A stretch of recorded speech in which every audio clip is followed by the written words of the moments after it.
Patna NEET case में बीते 48 से 72 घंटे में सीबीआई ने जो कदम उठाए हैं, क्या उससे लोग संतुष्ट हैं? क्या सीबीआई का जो एक्शन है और जो लोगों से पूछताछ का सिलसिला है, उससे क्या लोग यकीन कर पा रहे हैं कि सीबीआई इस केस में अंजाम तक पहुंचेगी? जवाब ना है, क्योंकि मैं लोगों की भावनाएं समझ रही हूं और लोगों के कमेंट्स के आधार पर यह कह सकती हूं। पीड़ित परिवार अभी भले ही ना बोल रहा हो, जैसे वो पुलिस के वक्त में बोल रहा था बहुत मुखर होकर, लेकिन यकीन मानिए अभी भी लोगों के जहन में यह डर बना हुआ है कि सीबीआई से कहीं लेकर नहीं जाने वाली है। तो मेरा सीबीआई के उन चंद ऑफिसर से सवाल है। वैसे वो किसी के सवाल को न सुनते हैं, वैसे सुनती तो पुलिस भी नहीं है, सुनती तो एसआईटी भी नहीं है, सुनते तो डीजीपी भी नहीं है, इसी तरीके से सीबीआई भी नहीं सुनने वाली है। लेकिन फिर भी मेरे जहन में कुछ सवाल हैं जो मैं रखना चाहती हूँ। देश के सर्वोच्च अदालत के तमाम सुनवाइयों के दौरान इस बात की चर्चा बहुत हाई प्रोफाइल केसेस में भी होती रही है कि परसेप्शन का ख्याल रखा जाता है। और मैं बहुत दूर आपको लेकर नहीं जाऊंगी, बहुत पीछे लेकर नहीं जाऊंगी। मैं आपको कुलदीप सेंगर का एक उदाहरण देती हूँ कि कैसे कोर्ट में भी परसेप्शन को माना जाता है। परसेप्शन ये कुलदीप सेंगर को लेकर कह रहा था, चाहे जो भी एविडेंस थे या जो भी तथ्य थे जिसके आधार पे उसकी सजा पर रोक लगी थी या उसे जमानत मिल गई थी, यह मामला जाकर सुप्रीम अदालत में इसलिए पलट गया था क्योंकि एक मामला यह भी था कि परसेप्शन ये कह रहा था कि कुलदीप सेंगर गुनहगार है। कुलदीप सेंगर को लेकर लोगों के जहन में यह बहुत गहरे तौर पे बैठा हुआ है कि वो बलात्कारी है, उसने गुनाह किया है, उसने लड़की के साथ क्राइम किया है। अब ये मामला आगे सुनवाइयों में जो हो, लेकिन ये मौजूदा वक्त की मैं स्थिति बता रही हूँ, फिलहाल मेरा फोकस इस केस पे है नहीं, मैं उदाहरण दे रही थी। अब इसी तरीके से परसेप्शन शब्द का इस्तेमाल मैंने क्यों किया था? परसेप्शन मौजूदा वक्त में इस केस को लेकर, यानी नीट केस को लेकर, नीट पीड़िता को लेकर यह है कि इसमें हाई प्रोफाइल लोगों की मिलीभगत है। इसमें थानेदार से लेकर हॉस्पिटल से लेकर उच्च अधिकारी तक मैनेज हुए हैं। किसी न किसी ऐसे व्यक्ति का नाम है जिसकी वजह से इस केस को खराब किया गया है या सीबीआई को जांच सौंप दी गई है। और ये पीड़ित परिवार भी आरोप लगा रहा है और ये जो बिहार में रहने वाले लोग हैं या जो इस केस को फॉलो कर रहे हैं, वो सभी मान रहे हैं। तो बीते 72 घंटे का जो मैंने जिक्र किया था कि सीबीआई का जो जो मूवमेंट हुआ है, उसमें शंभू गर्ल्स हॉस्टल जाना या एसआई से पूछताछ करना, इसके अलावा पीड़िता के पास, उसके परिवार के पास कम से कम 2 से 3 बार सीबीआई का मूवमेंट, उसके भाई, उसके परिवार, उसके माँ बाप सबसे पूछताछ करना। लेकिन क्या भला होता कि सीबीआई इस मामले में उन लोगों से पूछताछ करती जिन्होंने रिपोर्ट तैयार की, जिन्होंने हॉस्पिटल में रखा, यानी डॉक्टर सतीश, सहजानंद का क्लिनिक।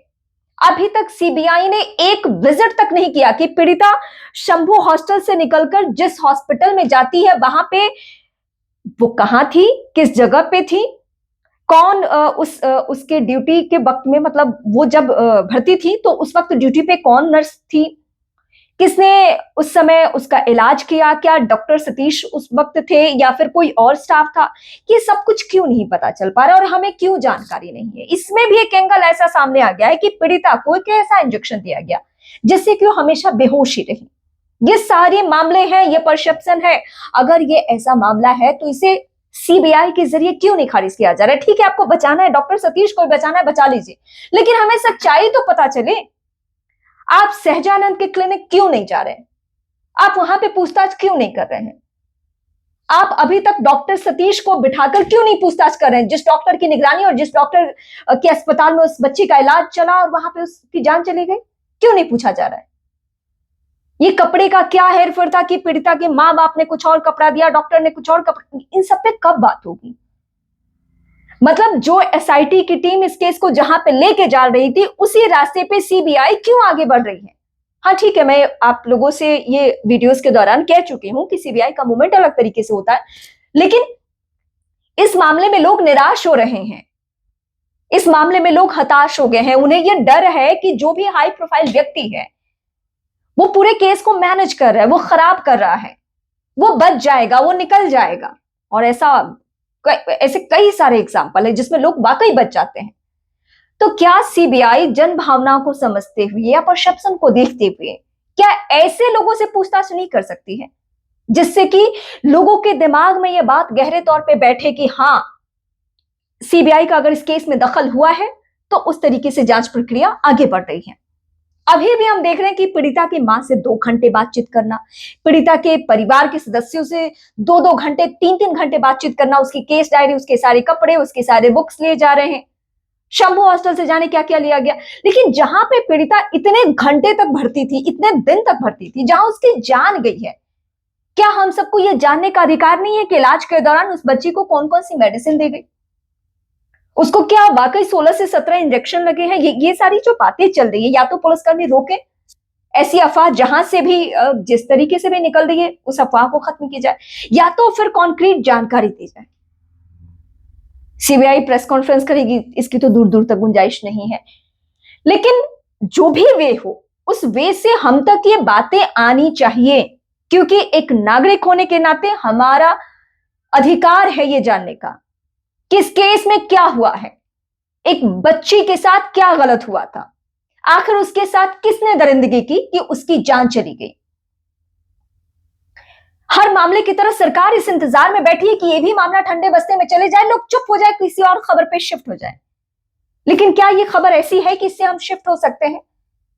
मैं बार बार आप सभी के सामने दोहराती रही कि एक लड़की की लड़ाई तो है ही नहीं, ये तो तमाम उन लड़कियों की लड़ाई है जो पटना से लौट चुकी हैं या फिर अपने घर से पटना नहीं आ सकती है। हमें भरोसा, मतलब पुलिस कर्मियों को, सीबीआई को या बिहार की सरकार को उन लोगों का भरोसा जीतना है जिनकी बच्चियां पटना शहर में रहती हैं, पढ़ती हैं, अलग अलग हॉस्टल्स में रहती हैं। हॉस्टल एक बदनुमा दाग बन गया है। मतलब हम सब भी अपने करियर से पहले, अपने पढ़ाई के वक्त में हॉस्टल में रह चुके हैं। उस वक्त ऐसा नहीं माना जाता था कि हॉस्टल में रहना किसी महिला के लिए, किसी लड़की के लिए बहुत बुरी बात है। लेकिन आज की तारीख में अगर बिहार में इस तरीके से हो गया है तो किसकी जिम्मेदारी बनती है? आखिर क्यों नहीं पूछताछ की जा रही है उस वार्डन से जिसकी क्या भूमिका रही, वो कौन लड़का था? आज तक हम सबको नहीं मालूम है कि वो लड़का कौन था जिसका सीसीटीवी फुटेज रिलीज किया गया। लीक तो मैं नहीं कहूंगी, जानबूझकर उसे रिलीज किया गया था ताकि हम बहुत सारे एंगल से सोचिए वो लड़का कौन है जो उसको अस्पताल लेकर गया। ये सारी जानकारी क्यों नहीं है? और ये जो इतनी फेक खबरें चल रही है उस पर गवर्नमेंट क्यों नहीं कंट्रोल कर रही है? जिसको जो मन वो चला रहा है, जिसको जो मन वो खबर प्रसारित की जा रही है। भाई को उठा लिया, पता नहीं क्या क्या। मतलब लोगों को ये तक सेंस नहीं है कि सीबीआई अगर किसी मामले में जांच प्रक्रिया आगे बढ़ा रही है तो थोड़ा पेशेंस रख ले। ये कोई ऐसी वैसी खबर नहीं है।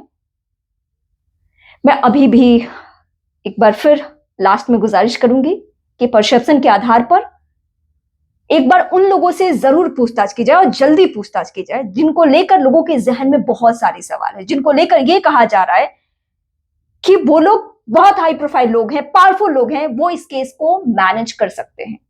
और जिसमें सबसे ज्यादा डॉक्टर सतीश का नाम आया, थानेदार रोशनी का नाम आया। अभी थानेदार रोशनी से भी पूछताछ नहीं हुई है। एसआई से पूछताछ हुई है लेकिन अभी भी रोशनी से पूछताछ नहीं हुई। एएसपी से पूछताछ क्यों नहीं हो सकती है? उन्होंने किसके कहने पे स्टेटमेंट दिया कि लड़की ने अपनी जान दी है, नींद की गोली खा ली थी? ये सारी बातें आनी चाहिए पब्लिकली, और ज्यादा इंतजार लोग नहीं कर सकते हैं। फिलहाल आपके जहन में कोई सवाल है तो मुझे बेहिचक कमेंट करके बता सकते हैं। आप अगर फेसबुक पे हैं तो मुझे फॉलो कर सकते हैं, यूट्यूब पे हैं तो आप मुझे सब्सक्राइब कीजिए। लेकिन हाँ, मैं एक रिक्वेस्ट आप सभी से करना चाहती हूँ, अगर आप फेसबुक पे हैं तो भी आप मेरी यूट्यूब फैमिली का हिस्सा जरूर बनिए।